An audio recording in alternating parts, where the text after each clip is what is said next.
It only took 2 seasons for Ritchie County to win as many games under head coach Mike Dawson as they had won in the previous 10 years combined. Almost overnight, the Rebels went from Class AA doormat to playoff contender. Like most program turnarounds, Dawson needed to find a way to get kids to buy into his system and begin believing that they could win football games. We've adapted to what the personnel is, and then I think there's been a big attitude change. I think that our kids believe that they can win, whereas I think before they kind of waited to see what was going to go wrong. The Rebs enter their bye week at 5-2, but even with the possibility of a third straight playoff appearance looming, they still want to take it one game at a time. The first year, that was the big thing that I always said, was you can't win 2 unless you win 1, you can't win 3 unless you win 2, and let's just stay focused on one game at a time, and we did that. We did a good job of that. The Rebs have been aided by another strong group of senior leaders. Quarterback Alex Lipscomb has drawn some comparisons to Heisman winner Johnny Manziel by his own teammates. And whether you agree with the comparison or not, there is no doubt that Lipscomb's ability to run is creating a dangerously diverse Rebel offense. Alex has been running the ball like I've never seen him in my life. He's running the ball great. Our line give Alex enough time, and of course he reminds me a lot of Johnny Manziel, the way he plays. If the pocket collapses on him, which we try to not let it, the pocket collapses at all, he's out the gate and he's off to the races.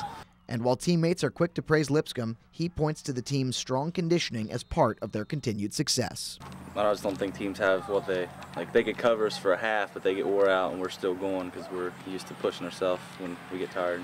While the Rebel offense has found its stride, the defense has quietly had a good season. Though they've allowed 25 points per game this year, they've been forcing a lot of turnovers. Lineman Austin Weekly has an interception and 4 fumble recoveries in the last 3 weeks, and it's due in large part to a defense that wants to lay the lumber. Defense, real fast-paced. We want all 11 guys to the ball, hit them in the mouth pretty much, hard as you can hit them. The team's play isn't the only factor in the Ritchie County turnaround. People around the area are more excited and more invested in the team's success. I think the people in the community are a little bit more enthused, and they ask questions, and a kid goes into a store and somebody says, hey, what about that big game this week?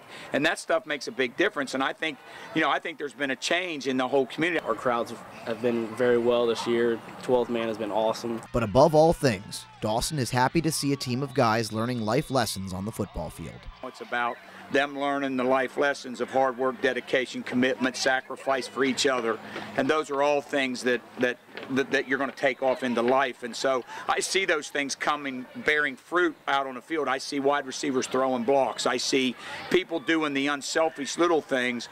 Well, what they don't realize, those are the things that are really making us go. Those are the things that are helping us. First and 10, Ritchie County. Again, 50-50 ticket, 613-850. Winner of 5.